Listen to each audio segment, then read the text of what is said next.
babaaroo dhaddacha heeraa waa hedduu saaxilee Oppidio biltsiginna ODP nafxanya daawwattoota keenya Caaya Oromoo TV'n dhaddachi heeraa manni maree caffee Oromiyaa bara hojii shanaffaa yaa'ii sadaffaa kan guyyaa lammaffaa jechuudha waan isaan deemaniif akkasumas mormiin uumame warri caffee jiru eessa seenu boroo maaltu ta'uu deema mariin borii hoo maal fakkaata dhaddachi heeraa faana bu'eetiin kan saaxilu ta'a isin ammoo qilleensarraan kan hordofaa jirtan dhaamsa kana hunda isii mana manatti nu gayaani jechuu barbaanna dubbiin barri bara haqaati anis waboodha.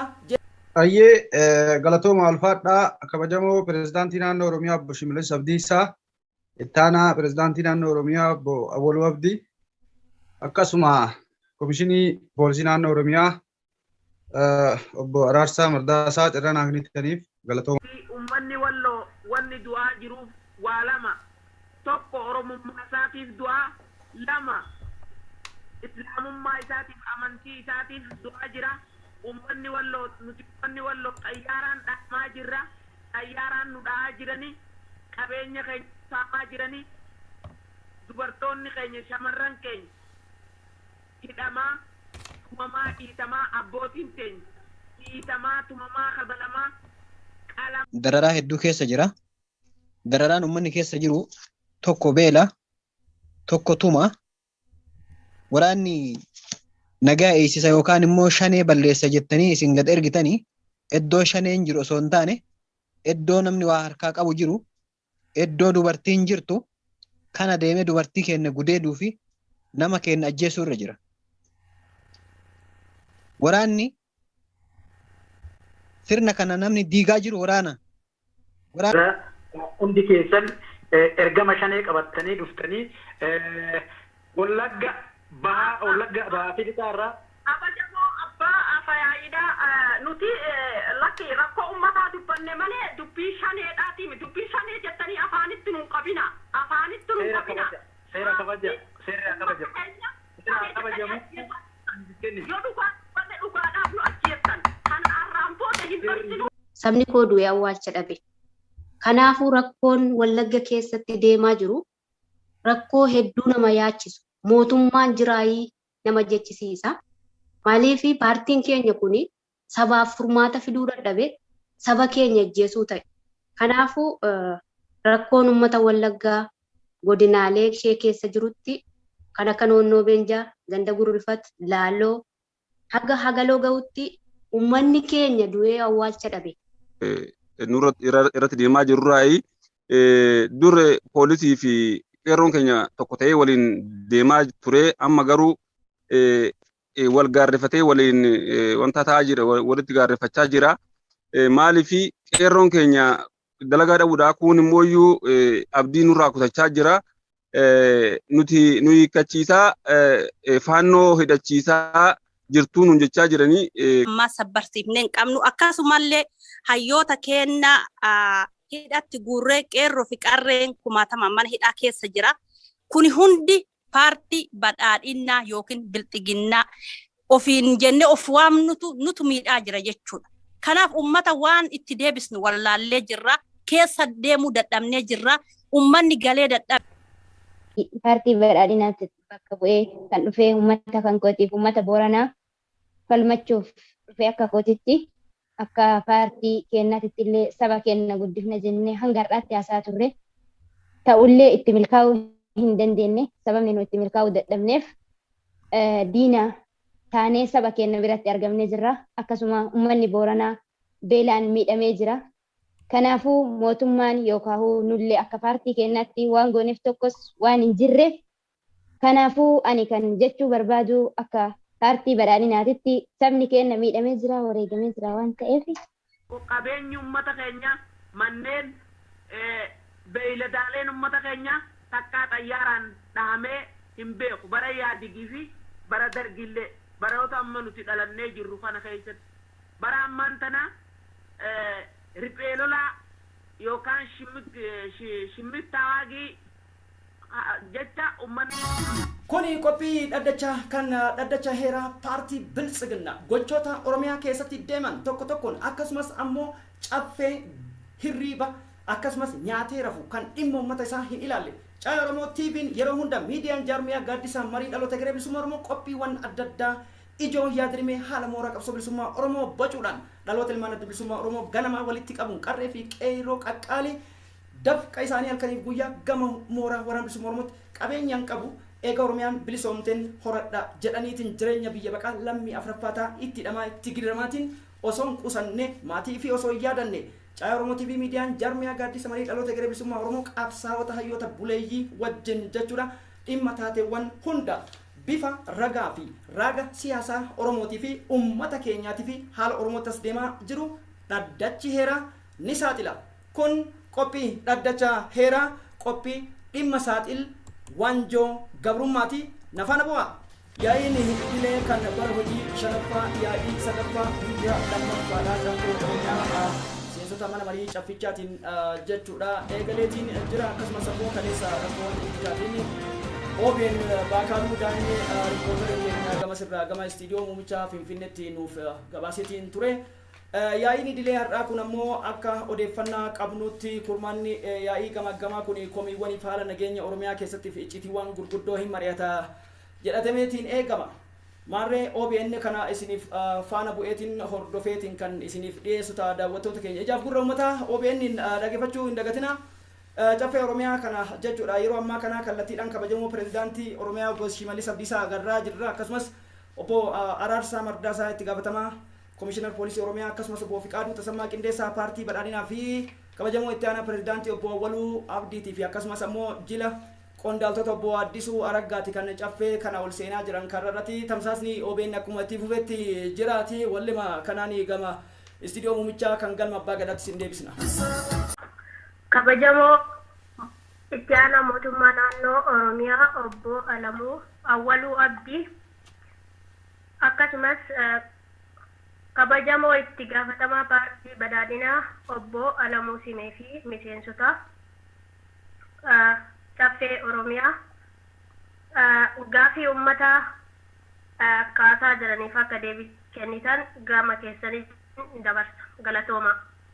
Tole daawwattoota keenya OBN yeroo ammatti kan haasa'a isaa kallattiin tamsaasaa ture aadde Aashaadha Fayaayii mana marii caffee Oromiyaati dhimma kurmaana gaaffiiwwan uummataa fi komii uummataa haala nageenya Oromiyaatti wal qabate jedhamu irratti OBN kan tamsaasaa jiru jechuudha. Komishinar Araarsaa Mardaasaa gara waltajjiitti bahaniitiin komii kana jechuudha yeroo ammaa fuudhuudhaaf gara waltajjiitti bahaa jiru Komishinar Araarsaa Mardaasaa. Kabajamoo pirezidaantii naannoo Oromiyaa kabajamtoota abbootii caffee akkasuma kabajamtoota waliigala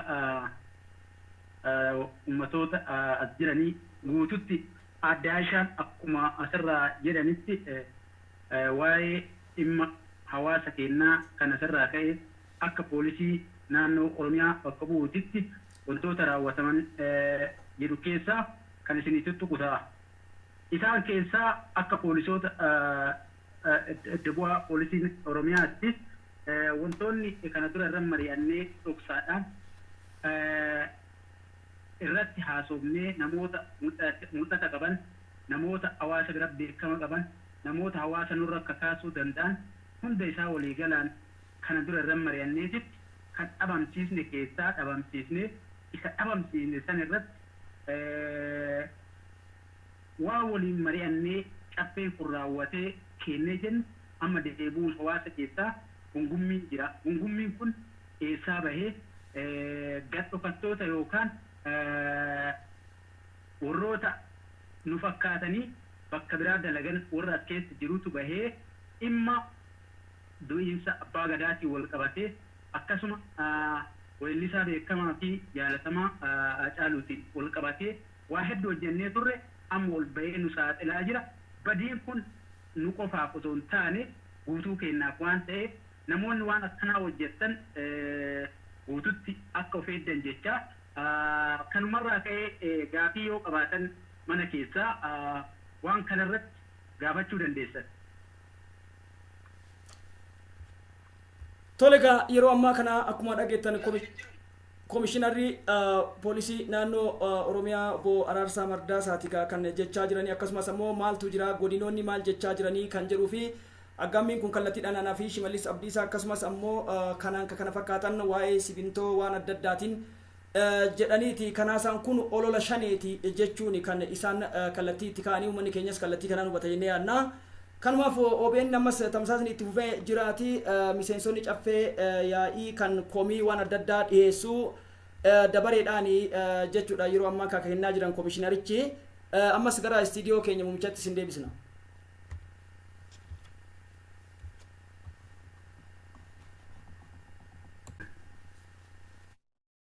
Ayyee hojjettoota amana marii akkuma miti haalota jiran haalota deemaa jiran hunda warroonni as keessaa iddoowwan garaagaraa buusanii akkasuma godinoota adda addaa irraa dhuftan kabajamaa jecha asirratti wanti nurra haasamaa jiru waa hedduu aga kabajamoo pirezidaantii mootummaa naannoo Oromiyaa siinis wal qabatee ololli nurra oofamaa jiru hedduu waan ta'eef waan kana cabsuu mariin dirqamaa isa kana irratti yaada qabdan kaayaati Harargee baharraa namni dhufu Harargee baharraa yaada kennatu.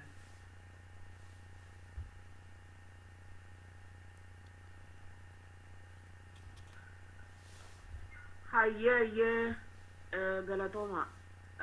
Pirezidaantii naannoo Oromiyaa obbo Shimallis Abdiisaa itti aanaa pirezidaantii naannoo Oromiyaa akkasuma bakka bu'oota hooggantoota godinaalee fi bakka hundarraa dhuftan galatoomaa ulfaadhaan isiniin jaa.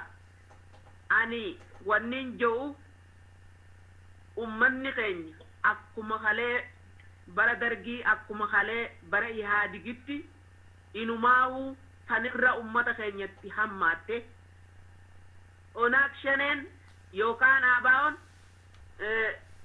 bara dargillee numa jira bara Ihaadegiillee numa jira takkaa xayyaaraan ummanni keenya gaarreen qabeenyi ummata keenya manneen beeyladaaleen ummata keenya takkaa xayyaaraan dhahamee hin beeku bara Ihaadigii fi bara dargillee baroota amma nuti dhalannee jirru kana keessatti bara ammaan tana riphee lolaa yookaan shimmittawaagii irraa bakka kanatti argamtan galatoomaa.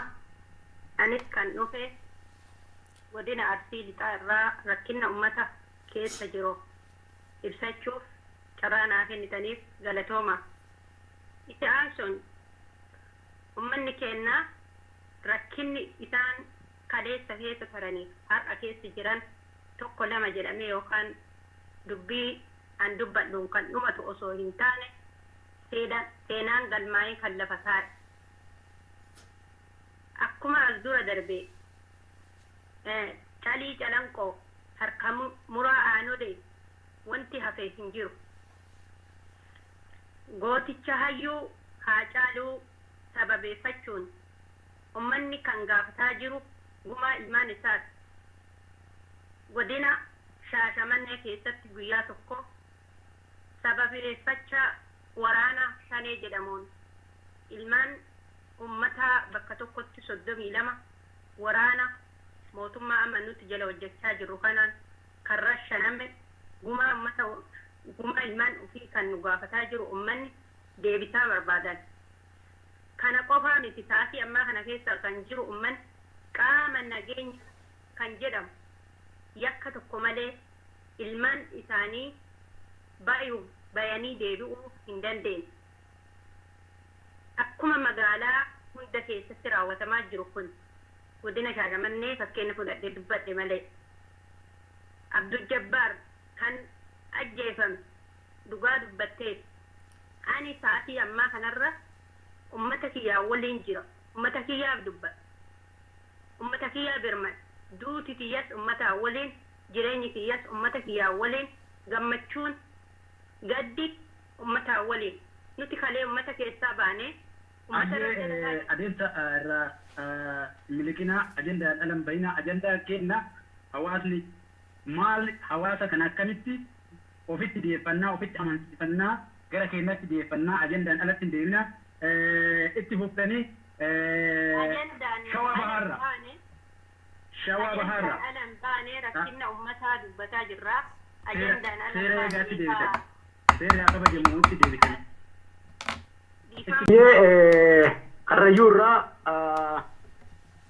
isin itti fufa ayya ulfaadhaa galatoomaa yaadni keenya yaada ummataa dubbachuudha rakkoo ummatarra jiru jechuudha karrayyuu keessatti maaltu hojjetamaa jira yeroo ammaa kana keessatti karrayyuun hacuucamtee rakkoo cimaa keessa jiranii fakkeenya yoo fudhannee fakkeenya abbootii gadaa kan deeggadda waa malee yakka tokko malee nurraa ajjeefamees nu gaafachaa jiranii kanaafi hacuuccaa cimaa keessa ummata jiru kanarraa kan ka'e ummanni yeroo ammaa kanatti gaafii cimaa fi maalirraa kan ka'e mootummaa jala jiraanne mootummaan kuni maaf nu hacuucaa maaf nu ajjeesaa jedhanii gaafii cimaa nurratti geggeessaa jiranii kanaafi nuti ummanni kuni dhugumaan rakkina cimaarra jira rakkoo isaanii kana dhoysuu danda'uu hin dandeenye ummanni illee ni dhoysina yoo enne rakkoo isaanii sana akka nuti dhoysinurraa kan ka'e maaf rakkoo teenya dhoysitan jedhanii lubbuu nutti fidanii jiran kanaafi yeroo ammaa kana keessatti mootummaan ammoo rakkoo ummataa kana gaffageessee ilaaluutu isarra jiraata ummata kana hacuucuu hin qabu ajjeesuu hin qabu rakkoo ummataa kana furuu qaba jeetii yaada akka hootitti kanaafi gumaan ummataallee kafalamuu qaba yeroo ammaa kanatti harka mootummaatiin ajjeefame malee maqaa shanee fakkeessanii harka mootummaatiin ummanni kun dhumaa jira waan ta'eef ummata dhumuu jiru kanaa fi ummata hacuucamu jiru kana hacuuccaa fi ajjeechaa akka irraa kaasanii gaafatanillee kabaja. Jirra hundi keessan ergama shanee qabattanii dhuftanii wallagga bahaa fi lixaarraa kabajamoo abbaa afayaayiidhaa nuti lakki rakkoo ummataa dubbanne malee dubbii shaneedhaatiimi dubbii shanee jettanii afaanitti nun qabina afaanitti nun qabina seera kabaja seera kabajamu yoo dhugaadhaaf nu ajjeessan kan arraanfoota hin barsiinu komatan jechuun shaneedha jedhanii akkas godhan jarri shanee miti immoo ummata oromooti karrayyuun nan laallattu yoo anaaf abbaan kiyya dhalchuu baatellee karrayyuun obboleeyyan kiyyaami oromoomi yoo haati tiyya naa deessuu baatellee karrayyuun oromoomi oromummaa mita nuti obboleeyyummaan itti qabna waliin jennutu. Kabajamoo mana marii waliigalaa Oromiyaa acarraanaa kennuuf galatooma. Ani kanan dhufee Wallaggarraayi. Rakkoo ummata Wallagga keessa jiru irraa yoon dubbadhe an akkan hojjettuu paartii badhaadhinaatti rakkoo ummata kootti fide malee rakkoo ummata koo furuu dadhabe osoo as keessa paartii keenya kana keessa jiraadhu sabni koo du'ee awwaalcha dhabe. Kanaafuu rakkoon Wallagga keessatti deemaa jiru rakkoo hedduu nama yaachisu mootummaan jiraayii nama jechisiisa. Maaliif paartiin keenya kuni sabaaf furmaata fiduu dadhabe saba keenya ajjeesuu ta'e. Kanaafuu rakkoon ummata Wallaggaa godinaalee ishee keessa jirutti kan akka Noonnoo Beenjaa, Ganda Gurulfat, Laaloo haga Hagaloo ga'utti ummanni keenya du'ee awwaalcha dhabe. Beelessatan ummata keenya nuti guutuun keenya yoo warri paartii kana keessa jirru saba keenyatti farra taane. Kanaafuu paartiin keenya kun yoo sirreeffatee ummata isaa kana ummata keenya nuu fidaayii jedhaa jiran ummata kana ummata du'e addabaabayitti baafnee ummata ajjeesaa jirra waan ta'eef ummata keenya jaallaaluu qaanofnee jirra. Ummata keenya buqqisaa ummata keenyaaf sagalee taana jechuun akka Wallagga keessaatti waan hedduu nama gaddisiisu. Lafa keenya nurraa fudhattanii lafee keenyaaf lafa keenya awwaalcha dhabe. Uummanni achi keessatti osoo dur hin beelayin har'a beela'u jira. Nuti garuu hojjetaa paartii bilziginnaa taane saba keenya saba ormaatiifuu dagalee taane saba keenya dagalee ta'uu dadhabne uummata keenya rasaasaan mana keessaa gadi baafnee ajjeesuu jirra. Haati Oromoo gudeedamuu jirti. Aanaa Ganda Gurrifat keessatti ijoollee mana barumsaa dhaqxu. Shaneet akkas nu godhe jedhaadhanii maqaa shanee balleessaa gudeeduu jiran. Kanaafuu akka paartii badhaadhinaatti ani saba kooliin du'a saba kooliin hin dhaabadhaa. Har'a booddee isin hin barbaadu galatooma. Godinoota hafan keessaa wallurraa namni dhufee eenyu harka baasaa jira. Ishiin hunda Ana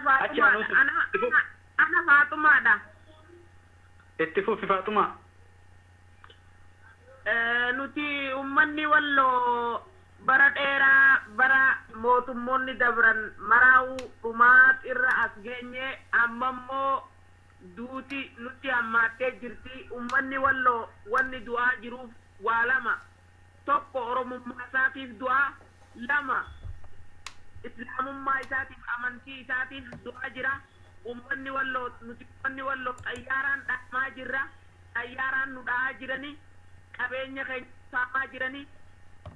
Dubartoonni keenya shamarran keenya hidhamaa tumamaa dhiitamaa abbootiin keenya dhiitamaa tumamaa kabalamaa qalamaa ummanni keenya julmaadhaan walitti qabamee hallayyatti ummanni keenya gorra'amee qalamaa jira ummanni Wallooti. Ummanni Walloo har'a xayyaaraan dhaamaa jira. Ummanni Walloo kalellee roorroon irruma turte ammammoo roorroon daran hammaattee jirti. Kanaafuu nuti ummata kana bakka buunee as keessa dhufnee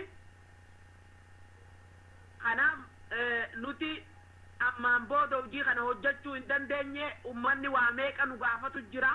Ilmaan isaanii haguuramee dirree lolaa geeffame nu gaafachuu jira.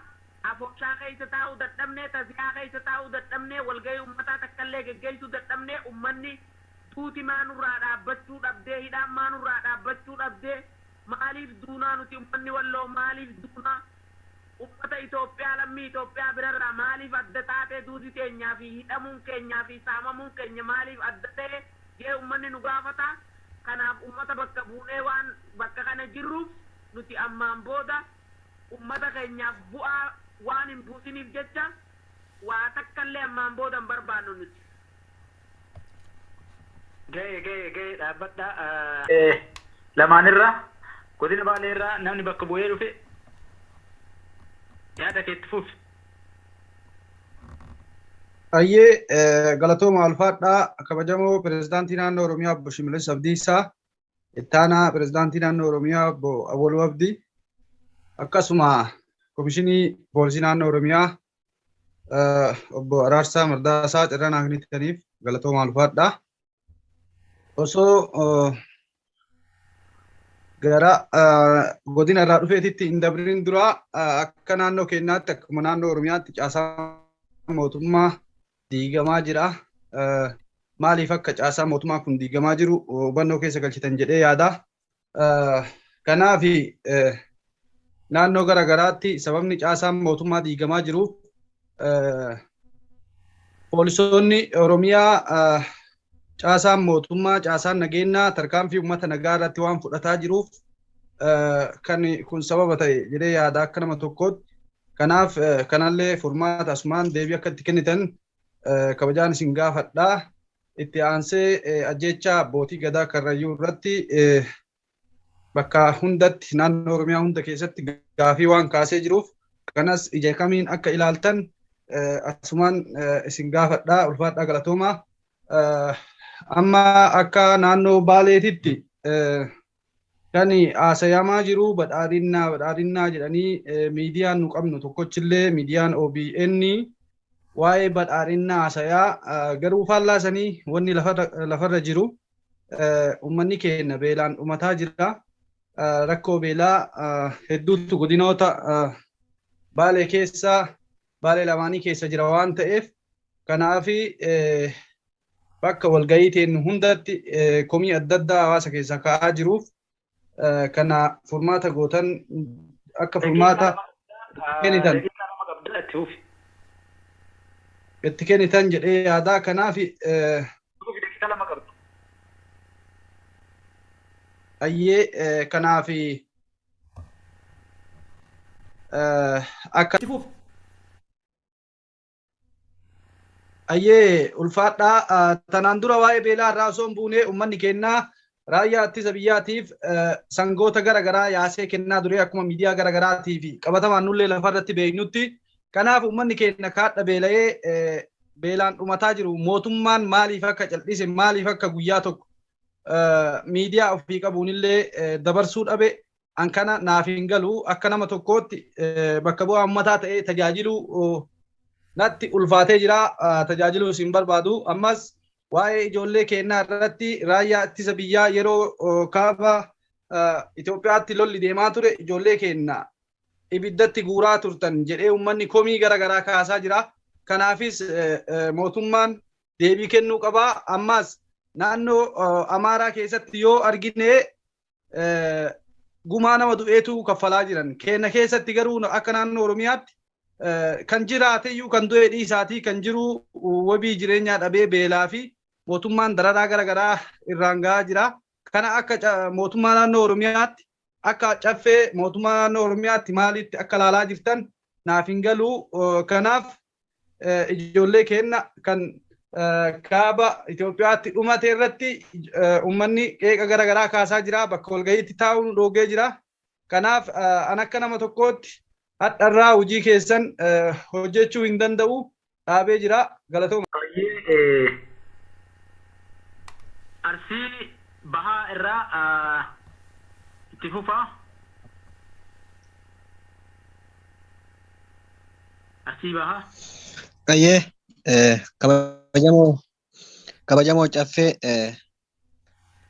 galatooma carraa naa kennitaniif Arsii bahaa irraa bakka bu'ee dhufe uummanni keenya yeroo ammaa kana dararaa hedduu keessa jira. Dararaan uummanni keessa jiru tokko beela tokko tuma waraanni nagaa eegsisa yookaan immoo shanee balleessa jettanii isin gad ergitanii iddoo shaneen jiru osoo hin taane iddoo namni waa harkaa qabu jiru iddoo dubartiin jirtu kana deemee dubartii keenya gudeeduu fi nama keenya ajjeesuu irra jira. Waraanni sirna kana namni diigaa jiru waraanni isin biyyatti gadi bobbaaftanii biyya haatiisu jettaniin hojii nu dhoggee gara biiroo seennuun dhabnee sodaa ummataatiif ummanni ilmaan keenya ka guurtanii nurraa biyyaa yaaftan fidaanuun jedhee bahaa gala nu dhoggee jireenya keenya akka itti jiraannu dhabaa jirra. Ilmaan hiyyeessaa biyyaa yaaftanii ilmaan warra waa qabu gadi dhiiftan waraana kana hojjetaa jiru. Kanaaf ummanni keenya harka Arsii bahaatitti aanaa xiyyoo yookaan aanaa qarsaatti ummanni waraana achitti waraana shaneetu achi jira jedhanii waraana achitti gabobbaasanii waraanni ummata keenya walirratti haadhaaf abbaa ilmaaf obboleettii walirratti waraanni keenya fixaa jira. Hojii qabatamaa waan ija keenyaan agarre waan ofii keenya dhaqnee laalle. Kanaaf nu mootummaan kun ummata ijaaruu ummata jiraachisuu osoo hin taane ummata balleessaa jira. Ummata ficcisiisaa jira. Kanaaf nu ammarraa wanti nu gochuu qabnu ummata keenya cinaa dhaabbachuu qabnu ummata keenyaaf jiraan ummata keenyaaf duunas nu hojii keessan har'arraa gadhiifnee ummata keenya wajjin duuna ummata keenya wajjin jiraanna gara hojjennuun hin qabnu. Mootummaan kun gaafa ummata keenya irratti badii uumu artistii beekamaa ajjeesisiisee warra nama isa ajjeese gadhiisee nama nagaa hidhee ummata keenyaa fi ummata walitti buusee naannoo Amaaraatitti hidhatanii hidhannoo guutuun socho'a uummanni Amaaraa. Uummanni keenya ka hidhatee miti. Ka harka qullaa deemu bahee galuu dadhabee akka itti galu dhabe. Shanee miti uummata keenya ka bahee galuu dhoggaa jiru. Shanee miti uummata keenya ka ajjeesaa jiru. Waraana kana waraana isin bobbaaftantu uummata keenya ajjeesaa jira. Kana waan ta'eef nu har'arraa kaanee uummata keenya wajji duuna uummata keenya wajji jiraanna hojii keessanis har'arraa kaafnee ijaarree jira. Ayyee carraa nama kennuuf galatoomaa afayyaa'inaa marii olii galaa. Galatoomaa isiniin jedha. Kanan dhufee Jimmarraayi maqaan koo qajeelchituu sabaati. Jimma keessatti rakkoon uummata Jimmaa keessatti deemaa jiru. Uummanni keenya akkuma ammaan dura jennetti paartii keenya keessa teenyee sababa hedduudhaaf du'aa jira Jimma keessatti. Tokko mootummaa faana hiriirtan jedhanii uummata keenya gidiraan hidhaan reebichi irratti raawwataa jira. Jimma keessatti wanti tahaa jiru sababa mootummaatiin sababeeffatee isin paartii badhaadhinaati nuun jedhanii achi keessa nuti paartii kana keessa teenyee saba keenyaallee toluu dadhabne irraa dhalannee keessatti guddannee kabajaa isaanii daganne. Jimma keessatti aggaaroo limmuu saqaa warreen akkas akkasii dabalatee uummanni keenya beelaan achi kee adda guugamaa jira. Ofii mootummaan keenya Abiyyi Ahmad akka Jimmaatti uummata keenya rakkoo baasa jennaan rakkoo keessatti kuffise.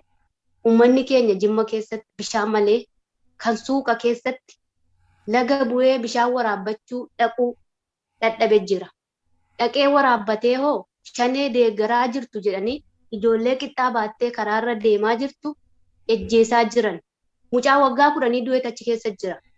Osoo buna funaannatee galuu. Uummanni Jimmaa rakkoo hedduu keessa jira. Rakkoo isaa kana mootummaan quban qabuu fi nuti akka paartii badhaadhinaatti uummata keenya irratti dalagaa jirra. Uummata keenyaa sagalee ta'an jiru. Yoo uummata keenya nagaa gaafanne baroodhaa jedhanii nu bira darbaa jiran malee nagaa nutti deebisaan jiran nu jibbuurra. Isin warra paartii badhaadhinaa keessa hojjettan maalluu gootan nuun jedhanii nu jibbaa jirani. Kanaafuu wanti sigimoo keessatti ta'aa jiru uummanni keenya irratti waan nama gaddisiisu. Ani akka paartii badhaadhinaatti uummata koo irratti shira dalagaa jira, daba dalagaa jira. Kanaafuu akka paartii keessaniitti har'arraa qabee ani saba kootiif ofii jiraachuurra saba koof jiraachuu naa wayyaa hojii keessan keessaa harka fudheeraa galatoomaa. Ligi qeerroo badhaadhinaarraa eenyu bakka bu'eera? Ayyee eenyu harka kabaase? Isa dugda duubaasan itti fufi. Ayyee galatoomaa jechaa Fayaayii Caffee Oromiyaa ani qeerroo badhaadhinaarraan bakka bu'ee dhufee akkan qeerroo bakka bu'ee dhufetti qeerroon keenya yeroo ammaa kana abdii nurraa kuteetti kuun bosona galee kuunis gara hin taane deemaa jira. Maaliifii kun dalagaa dhabuudhaa kun gocha irratti deemaa jirurraayi dur poolisii fi qeerroon keenya tokko ta'ee waliin deemaa ture amma garuu wal gaarrefatee waliin wanta ta'aa jira walitti gaarrefachaa jira. Maaliifii qeerroon keenya dalagaa dhabuudhaa kun immoo abdii nurraa kutachaa jira. Nuti nuyi kachiisaa faannoo hidhachiisaa jirtuu nun jechaa jiranii kanaafuu waan guddaatu irratti deemaa jira. Qeerroo keenya irratti maaliifii kun guurrameetti gara waraanaa ergamaa jira. Kunis baqatee bosona galuu jira. Kanaafuu qeerroon keenya hedduu rakkina guddaa keessa jira. Nus akka isaan bakka buunee dhufnetti maaliif isaan wajjin jiraachuu hin dandeenye isaanis jabiraatiin nu ilaaluu jiranii waan akka nu godhutti hin jirtan nu jechaa jiranii. Kanaafuu nuti amma booda isin faana dalaguu hin dandeenyu dalagaa keessan ammaan booda isaan faana jiraachuu waan barbaannuuf isaan waliin du'uu waan barbaannuuf karaa isaanii jirraa galatooma isin dalagaa keessan dalaguu hin dandeenyu amma booda isin jedha. Kabajamoo Fayaayii Caffee Oromiyaa galatooma akkasumas miseensi Fayaayii Caffee Oromiyaa guutuun keessanuu galatooma isinin jedha. Ani akka Gujirraa dhufe akka bakka bu'ee uummata Gujiitii dhufetti wanni dubbadhu yoo jiraate uummanni Gujii hedduu komannaa nurraa qabanii akka paartii badhaadhinaatitti. Paartii badhaadhinaa jechuun paartii gammachuuti. Paartii waa hedduu keessatti of laalan jechuudha. Garuu nuti akkas hin jirru hedduu uummanni keenya miidhamee jira. Uummanni keenya miidhamu bira taree keessa baanee galuu dadhabnee jirra. Walgahii yoo teennu haasa'uu dadhabnee jirra.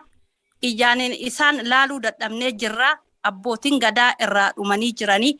Uummanni bakka jiru julmaan mana hidhaatitti ka guuramaa jiru isintu nu hidhaa jira. Shanee jettanii isin kan nu fixaa jiru. Wallaggaa fi Walloon keessatti xayyaaran ummata keenya ka fixaa jiru mootummaa isin keessa dalaydanii. Badhaadhin isin nu fidda maal inni ka jedhan ummanni keenya hedduu nu qaanfachiisanii jiranii. Waan isaan itti deebifnu wallaallee jirra. Nuti akka paartii badhaadhinaatitti maal dalagaa jirra? Gaafii kooti akkanaa deebiftanni obbo kabajamoo Shimallis Abdiisaa jechuu barbaada. Akkasumallee artistii keenya jaalatamaa kabajamaa Haacaaluu Hundeessaa gumaa isaa haga har'aa hin deebifne maatii isaa haga ammaa sabbarsiifnee hin qabnu akkasumallee hayyoota keenya hidhatti guurree qeerroo fi qarreen kumaatama mana hidhaa keessa jira. Kuni hundi paartii badhaadhinnaa yookiin bilxiginnaa ofiin jenne of waamnutu nutu miidhaa jira jechuudha. Kanaaf ummata waan itti deebisnu wallaallee jirra. Keessa deemuu dadhabnee jirra. Ummanni galee dadhabe. Kennaa yaada qabdan gabaabsaatii xumuradha. Itti fufee argirra.